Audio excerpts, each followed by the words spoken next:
It's a universal language. The rush of adrenaline. Riding on the ragged edge. For those who will stop at nothing to go faster, it's called Mega Speed. On this episode of Mega Speed, an around-the-clock marathon on the world's most dangerous racetrack. Not a lot of area that you can go off the track and not crash. Threading the needle in an off-road race in the Aussie Outback. So now you're alive. You're not getting older, you're getting faster. 79 years old, and I'm hoping to be the oldest guy in drag racing. Down under, the race is on to destroy as many tires as possible. Okay, blow your tires and off you go. And at the Dakar Rally, it's tough to keep track of which way is up.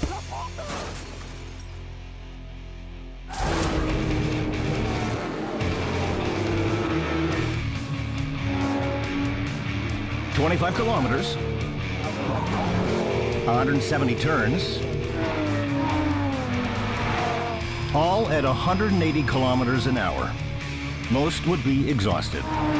Now imagine repeating that 159 times for one long lap around the clock. It's the 24 hours of Nurburgring. 200 cars, 4 classes, flat out around the clock. Yeah, it's just crazy out there on the most difficult track in the world. It's almost like the battle of the Titans. So sometimes you're out there and you're completely scared to the bone, and other times it's just a big grin on your face. The Nurburgring is a monster of a racetrack nestled in the Eifel Mountains northwest of Frankfurt, Germany. It's so large that it actually circles a village. Super demanding with its treacherous turns, the circuit has more than 300 meters in elevation changes. The top drivers will take 8.5 minutes to make it safely around, and that's a fast lap. Well, this is the Aston Martin Vantage GT3, built by Aston Martin Racing. Canadian-born chief mechanic Everett Van Doorn is running the show for Aston Martin. Car 007, naturally. Big thing for Aston Martin to win. It's the same standard as the GT3, but it's definitely different from the road cars. 3 drivers will take turns steering the Vantage G3 around the track. Germany's Stefan Muka, Darren Turner, a Brit, and Pedro Lamy, a Nurburgring superstar. Actually, I won this race 5 times. It's a dangerous track. It's very fast corners, not a lot of area that you can go off the track and not crash. The Aston Martin team is qualified 9th. Their goal is to stay out of trouble early and rely on clean, efficient pit stops. Every second you spend in the pit stop means you're losing time on circuit. And the speed these cars go, you can't lose any time. This is the hardest circuit in the world, basically, so at any time you have to be ready to fix the car and get it back on the road. Any downtime means you're losing positions to your opponents. The 007 is running in the ultra-competitive GT3 division. If they hope to get on the podium, this is just one of the guys they'll have to get past. My name's Adam Christodoulou. I'm racing with Black Falcon. The Black Falcon team won the 24-hour race last year. The hometown team is anxious to defend its title. I think our chances are really good, so we've got a really strong lineup. The team are the team to beat. And so I think we're expecting a podium. While Black Falcon and 007 duke it out in the heavyweight division, a couple of Swedes are just happy to be here. The Carlson brothers, Jonas and Anders, 2 wild and crazy guys racing for the Ring police team. They'll be racing in a much slower division, but they'll be on the same track as the big boys at the same time. Of course, we're going to have fun and we're going to drive fast, otherwise we can stay home. It's not the fastest car here, but it's not the slowest car. The Ring police are a unique team. They basically rent rides to drivers. The brothers paid 16,000 euros of their own money to get behind the wheel. It's like a dream come true doing that. The first goal is to keep the car running for 24 hours. You have to be 100% focused. You have to do all the preparations that you possibly can do. I'm not born ready, but I'm going to get ready.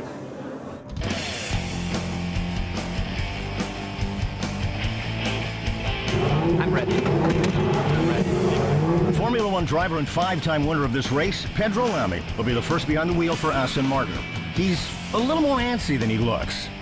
I'm stressed. It's the most important moment. I mean, because everybody will start together, big pressure, all the fast cars will be around. But at the same time, we must be careful. 11 for dry, 10 for wet. See you in 80 minutes. It looks like a concert just got out on the starting grid with very little elbow room. Once they get everyone out of the way, 200 cars representing 4 different classes will be ready to roar. Of course, not everyone runs at the same speed, so cars like the Ring Police BMW are swimming in the same pool as the Aston Martin and Black Falcon. It can get hairy.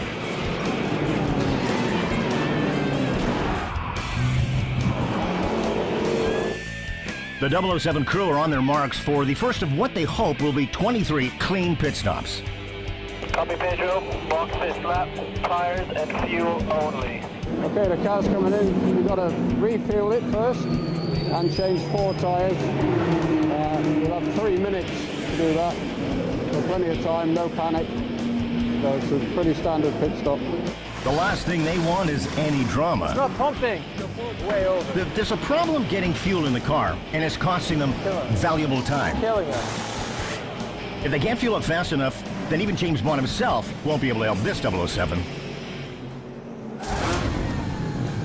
It may look like a toy, but this little guy packs a punch. They're called mini motos, 2-stroke pocket rockets capable of hitting 80 miles per hour in a stiff breeze. It's a smaller version of a proper race bike. It's round 2 of the Mini Moto Championships in a parking lot by the sea in Portrush, Northern Ireland. 24-year-old Gary Cuddy is a giant in the sport and the guy to beat. I want to win the championship myself, so that's the main thing. Gary is the defending champ, but his best pal, Craig McCabe, is out to take his crown. Oh, he's my friend, yeah, he's my friend, but of course I want to beat him. Nobody, when you're on track, nobody's your friend. Not being nice to you. Oh. Just minutes before the first of 3 races, and Craig can't get it to turn over. No, it's always a risky run when you build an engine. And you don't have time to start them at home and make sure that they're going right. It always happens in race day that they don't go.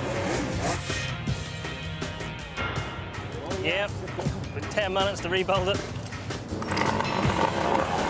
That's better this time. Craig gets the new 2-stroke engine up and running just moments before the green flag drops.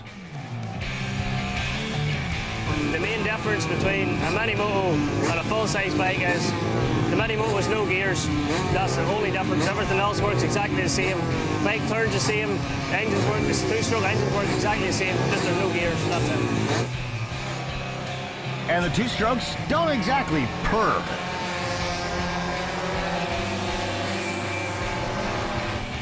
The races are only 7 laps long. The strategy is pretty straightforward. Go as fast as you can and stay upright.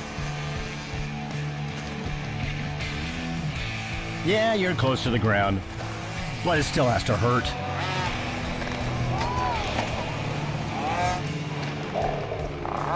Just depends what way you land too. Like, you have good crashes and bad crashes. In race 1, Craig jumps out in front early and then coasts to an easy victory. And so far, they're still friends. In race 2, it's Gary in the number 12 turning up the heat. That's Craig right on his tailpipe.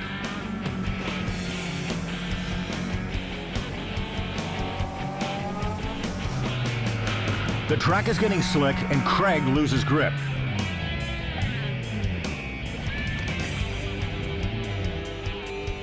Gary coasts home for the win. Craig is left looking for answers. Right now, I'm adjusting the chain. You see there, it's very, very tight. So when you're riding it, she'll snap. With 1 race to go, Craig is trying to coax some more speed out of his pocket rocket. Needs to be a centimetre of movement up and down to make it nice and loose. Because there's no gears in them. When the clutch expands, everything snaps really quick. So if there's no slack in it, it'll break. The winner of race 3 takes the day and the lead in the championship. But just seconds before the green flag drops, Craig notices an issue with Gary's bike. The water pipe cracked on it and the water started coming out on the line, so I had to get the second bike. Leaking hose? No problem. Now this is where having a bike you can actually pick up really comes in handy.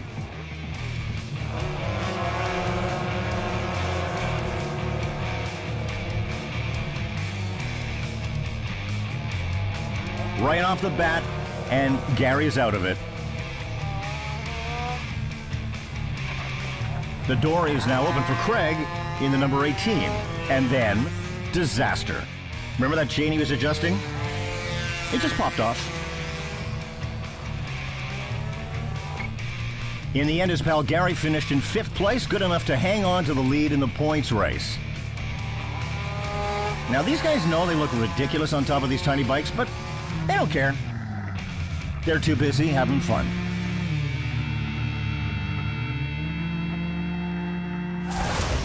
Still ahead on Mega Speed, with 22.5 hours left in the race, Team Aston Martin is already struggling in the pits. It's not pumping. It's killing us.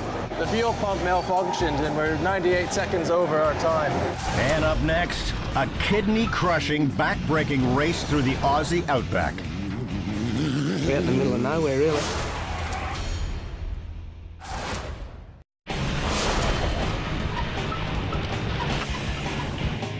If you like wide straightaways, sweeping turns, and smooth pavement, this is not the race for you.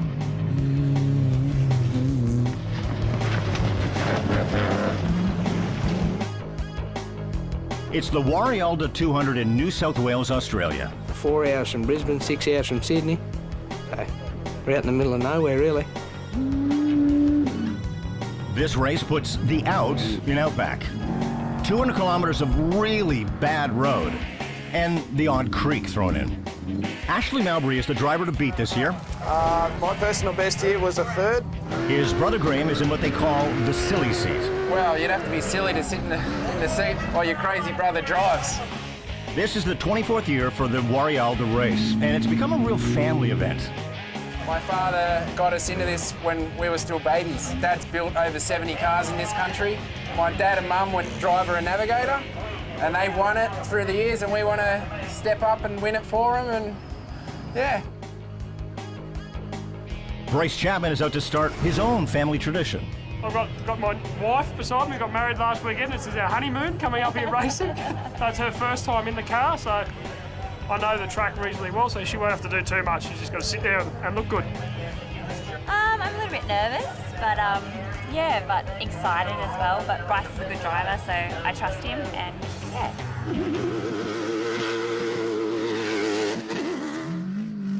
If the Mowbray boys and the honeymooners are the favorites, Geordie Bachelor has to be considered a dark horse. I reckon we'll be lucky to finish. He literally bought his buggy for a couple of cases of beer. His girlfriend gets to sit in the silly seat. She's pretty happy. She had a fat time last time. She got out with a big grin on her face, so it's good to see. She's pretty happy about it. 70 trucks and buggies start a series of races, but less than half will survive. Very nervous. Always nerves kick in just before. It's good. Makes you know you're alive.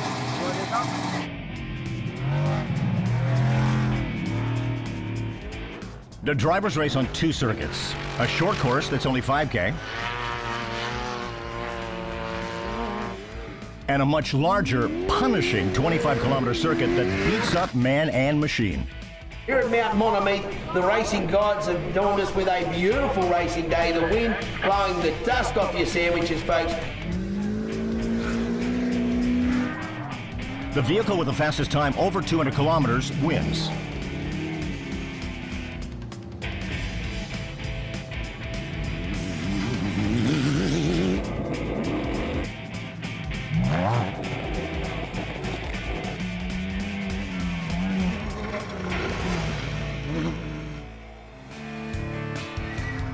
Back in the pits, it looks like the honeymoon is over for Bryce and Emily Chapman. A blown engine has them soaking up rays for the rest of the weekend. The motor let go. We knew we might have had a few little issues at the start of the day and ended up being the motor. Ashley Mowbray comes through in the number 20 Hunter Rimmaster machine. Absolutely flies up on the hill. Always entertaining.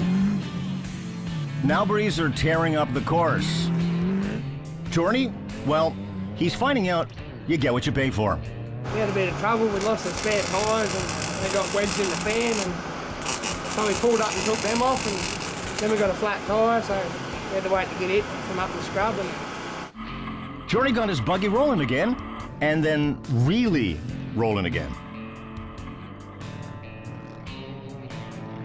With the dust flying, you didn't see that tree. Put the foot on the brake and it bounced twice, and then just bounced out of the ruts and just went bang, fell into the tree. So. No, it was a sudden stop and it hit me pretty hard. And I bit my tongue, and it shocked me a little bit, stunned me a little bit, but it was all good. At the finish line, less than half the trucks and buggies that started the race were still moving at the end.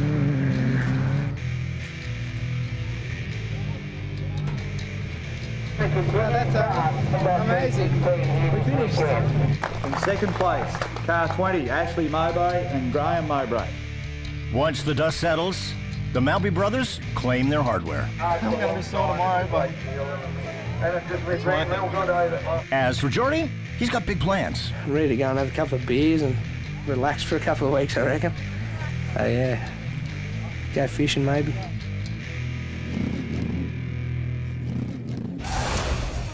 Still to come on Mega Speed. Just close your eyes and wait for it to stop. I just knew it was going to be bad. I held on and lost consciousness shortly after that. And up next, respect your elders. Hit the dirt, went right into the sand, couldn't make the corner. It was way too fast. Or get your butt kicked on the quarter mile. Not being cocky, we win.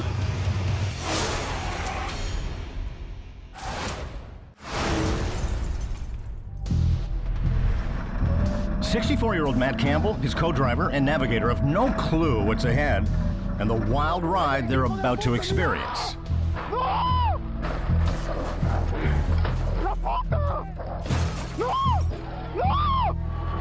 It's the Dakar Rally, and Matt thought it was all clear sailing in the desert. We had about a 3-kilometer straight stretch. I asked my navigator if we were clear. What the navigator couldn't see was that just over the rise, another truck was in trouble after hitting a ditch. It's a race. I opened the car up. We were going basically as quick as we could. We came upon a concrete ditch. We hit that ditch at 175 kilometers an hour, and the rest is history.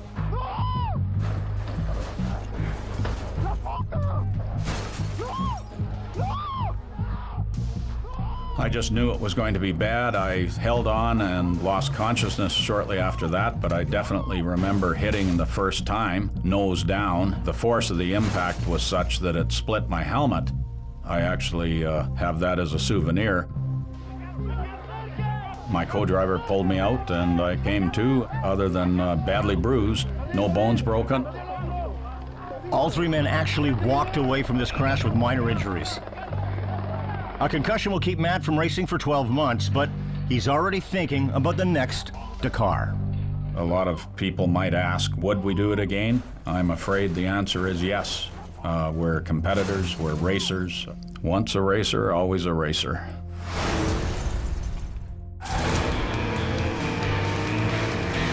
This is not your father's Chevy, but it might be your grandpa's. It's Vintage Dragster Weekend at Grand Bend Motorplex in Southwest Ontario. It's going to be wild, it's going to be loud, and it's going to be all weekend long. Brian Bourne is determined to win his first race of the year in his 1963 Fiat Topolino. I live and breathe drag racing. I wake up in the morning just to do this. It's the reason I go to work in the morning.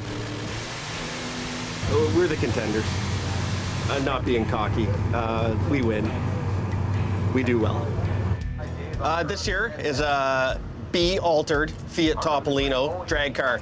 Short, 94-inch wheelbase drag car. Began life in '63. If the Bourne Identity boys want to nail their first win of the season, they'll have to get past this guy. I've been in it since I was 14, 15. I've been doing it ever since.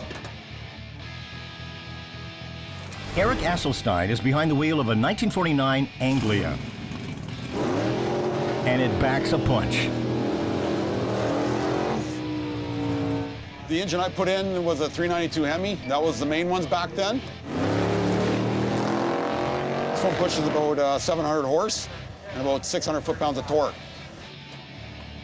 A lot of people, they're surprised because they don't expect the size engine to be in it. Eric heads to the line first. With 700 horses under the hood, power isn't an issue. He's worried about jumping the gun and getting disqualified with a red light. Like, I don't want to get a red light. If you get a red light, you're dead.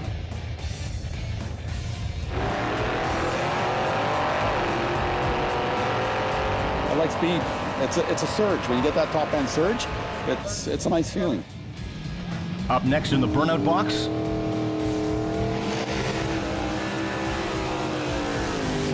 it's the Bourne Identity.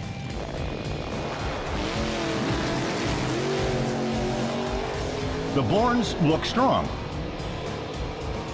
But back in the pits, Brian's dad, Bob, is worried about power consistency.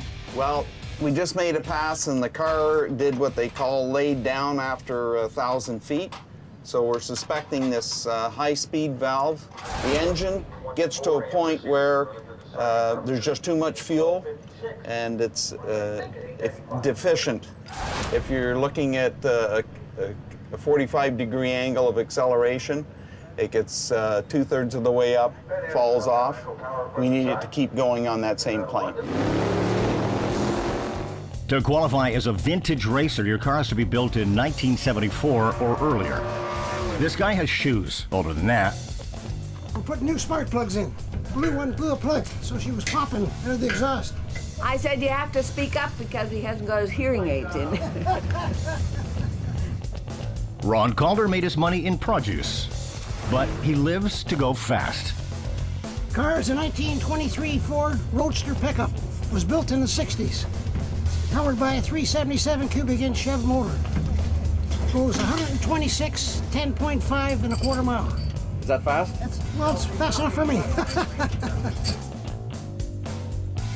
Yeah, 79 years old, and I'm hoping to be the oldest guy drag racing. Like I say, it's been 50 years since I raced, so now I'm on my return. I think I'm 19 again. Ron takes off like a teenager, but forgets the most important thing, stopping. Oh, he ran out of track. Hit the dirt, went right into the sand, couldn't make the corner. It was way too fast. Well, I went off the end of the strip, the last run. Going too fast, and the brakes didn't hold, and away I went into the dirt. I was wondering what it was like to run on the strip, eh? Now I found out. It's a no-no. The Bourne Identity is back on the line. It looks like they may have done too good a job balancing the power. They busted out going faster than their dialed-in time. We had dialed 898 for our index. That was going to be our time. We went in 895. Went too quick for our class. If you go too quick, you run under your dial, you get knocked out. That's racing. That's bracket racing.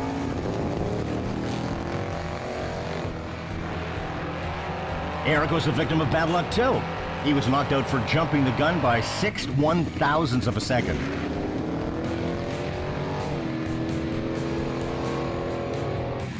So it all comes down to the grizzled veteran. Ron explodes off the line. But he too was a fraction of a second early. Well, I was trying to cut the light, and I cut it too short, so I got the red light. But she still made a good run. Well, you can't blame him for being anxious. He's waited 50 years for a second chance. There you go, stretch. Bend and stretch.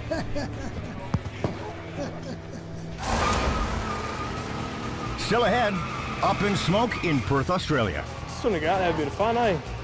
Something to do on a Wednesday night.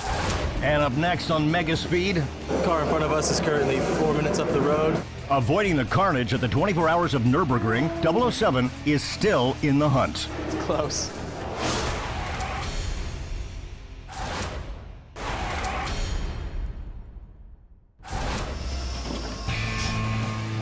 Aston Martin has never failed to finish in the 24 hours of Nurburgring. Not doing too bad. Keeping pace. Car looks good, so it's a long 24 race though. This year, they're aiming for a spot on the podium. I believe we're in 12th. For Swedish brothers Jonas and Anders, just finishing would be awesome. The Nurburgring chews up man and machine. Aston Martin will go through 23 sets of tires. That's 92 tires at about $1,000 a piece. The drivers don't have the luxury of switching out their bodies. So after this morning's session, we'll do the treatment, get Gemma to look at your back as well. Okay. And that's where a personal trainer can kind of take the edge off. Just some stretching before we go into the car to make everything a little bit nicer. Obviously at the moment we're one of the few cars out there with 3 drivers, so we're really trying to sort of manage how we're going to deal with the fatigue as the race goes on.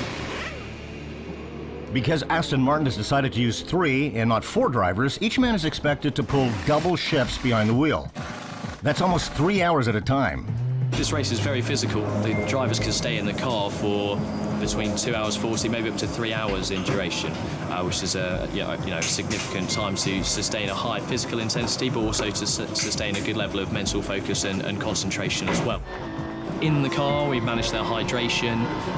We do physical analysis of the drivers whilst they're racing, so we're monitoring their heart rates, energy expenditure. So if we look at the complete session first, this is data from you during the first practice session. You wore the heart rate monitor for just over 3 hours, and during that time you burned 951 calories. Your heart rate max when you're in the car was 174 beats per minute, which is quite a significant physical exertion, but again, you're well within your tolerance levels. At the Ring Police pit, the novelty of just being here is wearing off. Right now it's a fourth time of switching the drivers, and the first time today they were switching the braking pads. This is what you call a high-speed brake job. It took about 5 minutes to switch the braking pads on the front, which is pretty good, yeah.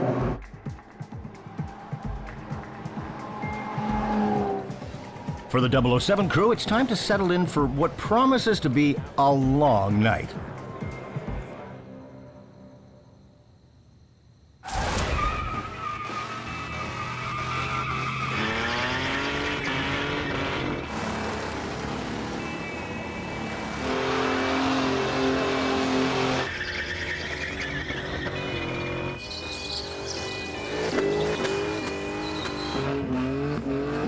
It's Whoop-Ass Wednesday at the Perth Motorplex in Perth, Australia.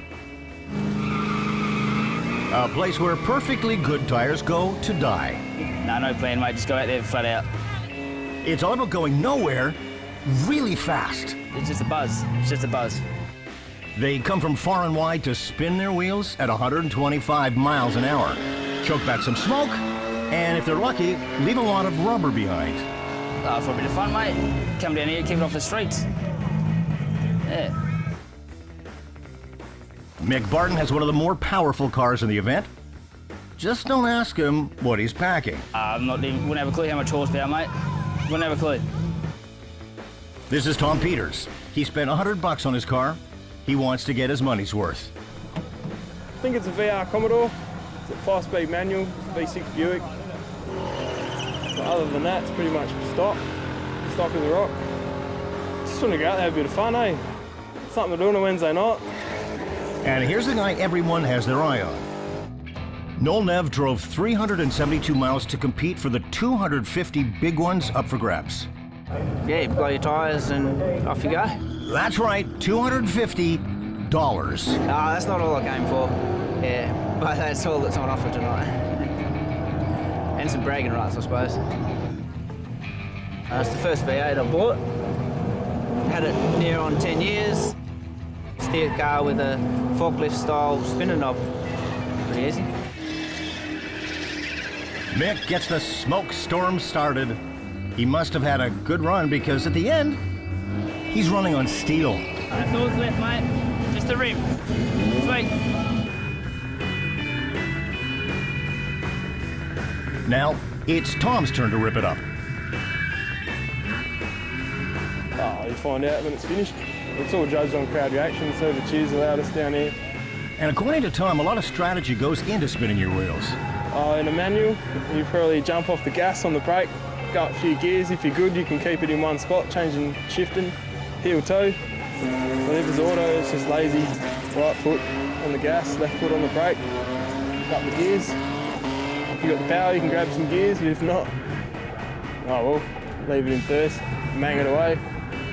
Yeah, it's a lot like ice dancing, but with cars and smoking tires. A 5-person judging panel will pick a winner based on the amount of smoke kicked up, the consistency of the smoke, style, attitude, and of course, crowd reaction. Oh, you want to screw the tyres, make as much smoke as you can. More gears, more smoke, more wheel speed. Yeah, car control. You try and get at them corners without hitting the walls. Blow the tyres off and take the bumpers with it. Back window if you're that good. I lost me mud flap. No good. Got a yellow sticker material now.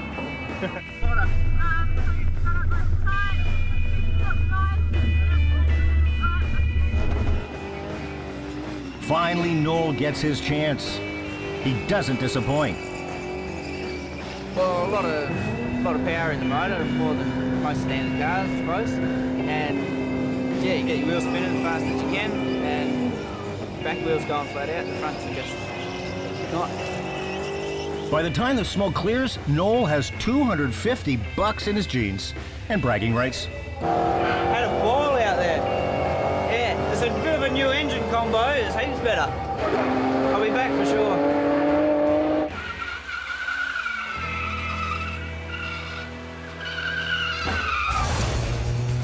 Up next on Mega Speed, a Canadian supercar for weekend track warriors. It is really the closest you will get to driving a race car, and that you would never get in a sports car. And still ahead, darkness falls on the Nurburgring, and it's a flat-out sprint to daylight. It's very easy in the daylight to be able to pick out the curbs and the apex points and all those aspects, but once you get to darkness, it's how good your lights are.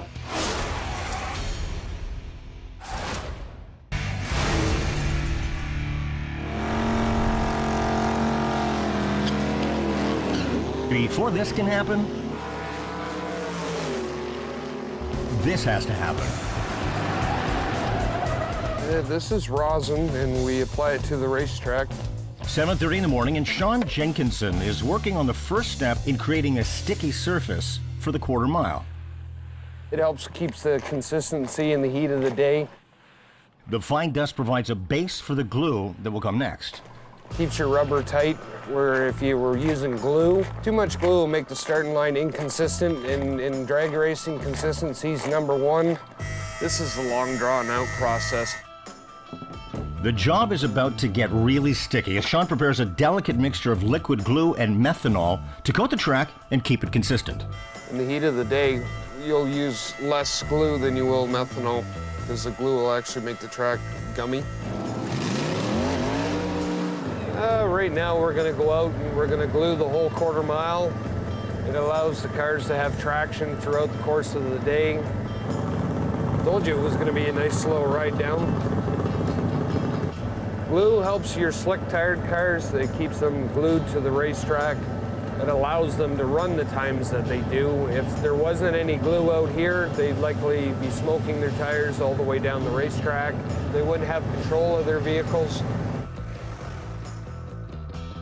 I really don't think anyone has the true understanding on what it takes to get the track in the condition that it is to allow the cars to go down the racetrack safely.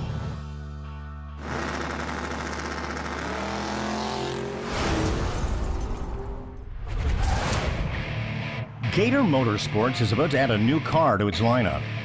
It's sleek, it's quick, and it sounds like nothing you've ever driven before. This is the Magnum MK5, the creation of French-Canadian Bruno Saint-Jacques, a silver bullet for the road and the track. The Magnum MK5 is in a different class. It is a car that is a perfect track car, and on top of that, can be driven on the road, so you can drive it to the track, have fun all day long, and drive it back home. It drives in some ways like a normal sports car, a supercar. It's nothing different in the way you operate the vehicle. The big difference is the way, the speed and performance level it offers. Completely handmade, the Canadian supercar tips the scales at just 544 kilograms. The power plant is impressive. 4 cylinders, but 250 horsepower.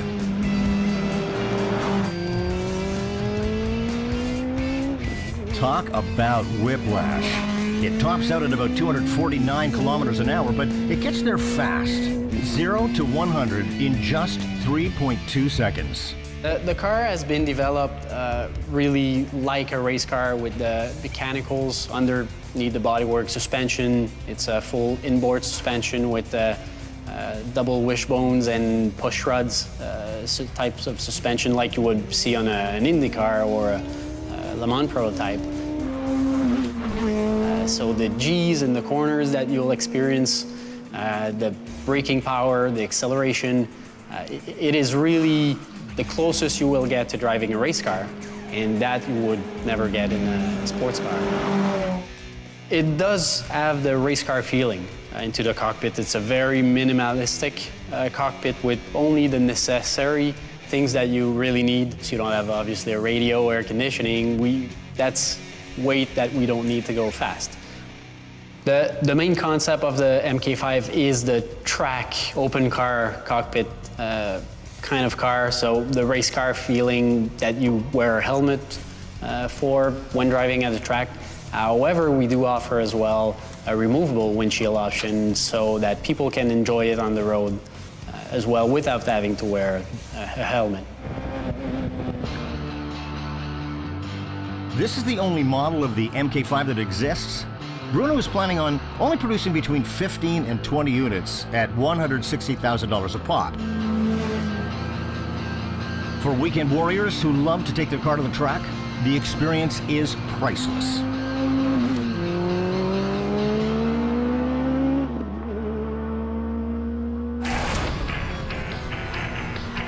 Four hours into a marathon of the 24 hours of Nurburgring. Accidents are already thinning the field.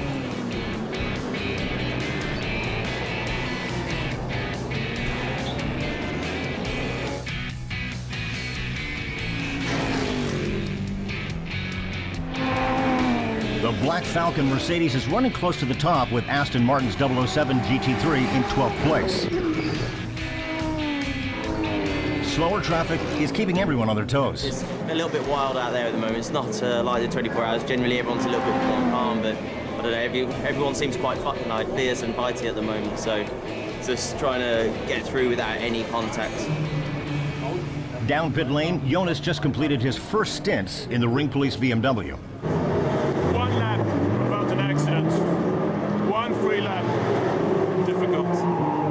Difficult, but it's not super fast, but the car's here, trying to do our job. We have another 20 hours to go, and the main part is to make it through the whole distance. And right now you can't really say anything, except for that we're still in. Yeah, we're having fun here, aren't we? We need to have a really good stop here, guys, all right? Calm and cool. In endurance races, pit stops don't have the same sense of urgency as sprint races. Copy, driver change to Stefan. At Nürburgring, to keep the playing field level, every team has to come in and stop for a minimum of 3 minutes. Enough time to change 4 tires, switch drivers, and fill up with fuel. Plenty of time, boys. Plenty of time. 40 seconds, boys. 40 seconds, plenty of time. Until something goes wrong. It's not pumping. Killing us. The fuel pump malfunctioned and we're 98 seconds over our time. Everything can happen in a 24-hour race, but at this point in time, we're fighting for the lead, we're fighting for the top 10, so it's not good. The Aston Martin squad better get their fuel issues solved because the Black Falcon team is not going to wait. We're 4 hours into the race. We've completed our 4 stints. At the moment, we're leading within the top 2 or 3, which is great. We're in 6th at the moment, but by the time the pit stops rotate, we'll be back within the top 2 or 3, so it's looking good. If Nürburgring wasn't dangerous enough, with the sun going down, the race is about to get even more intense. We've now obviously gone into darkness. It's very easy in the daylight to be able to pick out the curbs and the apex points and all those aspects. But once you get to darkness, it's how good your lights are. Everybody's getting a bit tired, and it's harder to drive, and the concentration must be always high. You know, there's that nice balance, and sometimes you're out there and you're completely scared to the bone, and other times it's just a big grin on your face.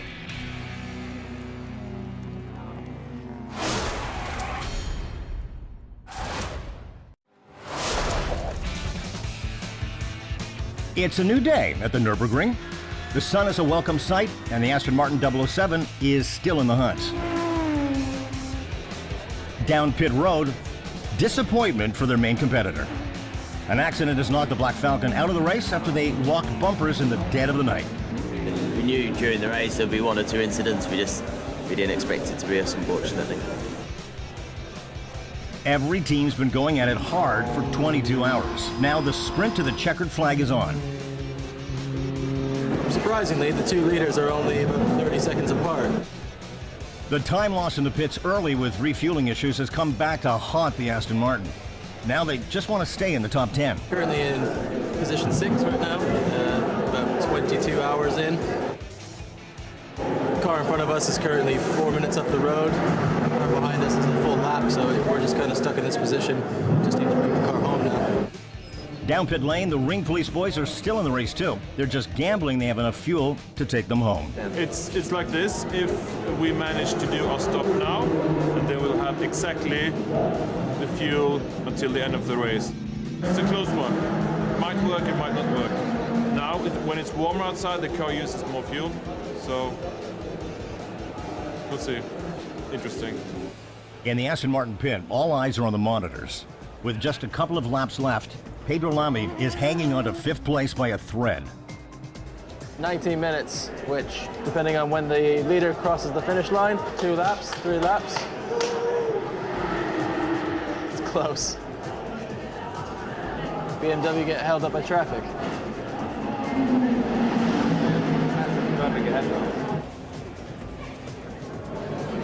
They're all going slow already. That's not good for us.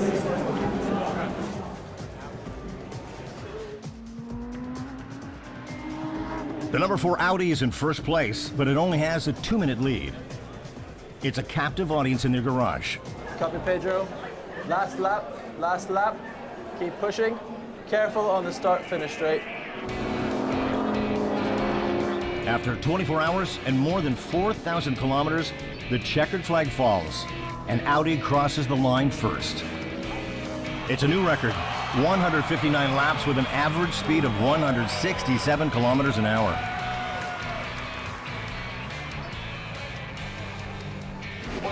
No champagne, but the Aston Martin team is ecstatic with a 5th place finish.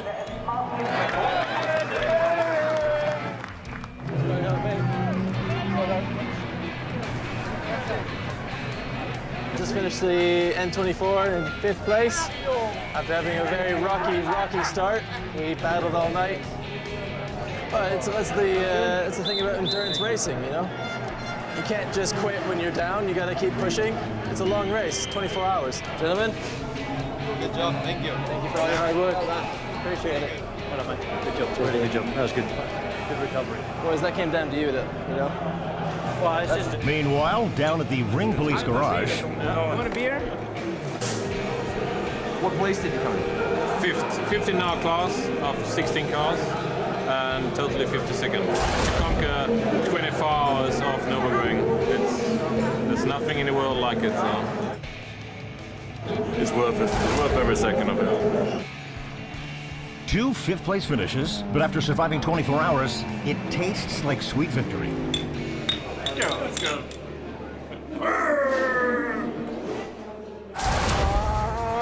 While the Ring Police celebrate, the Minimoto boys are hoping they never have to grow up. Jordy is hoping to convince his wife to strap in for the next off-road race in Warialda. Ron Calder is considering investing in a parachute to stop his car. And at Whoop Ass Wednesday, if you still have tires, you're doing it wrong.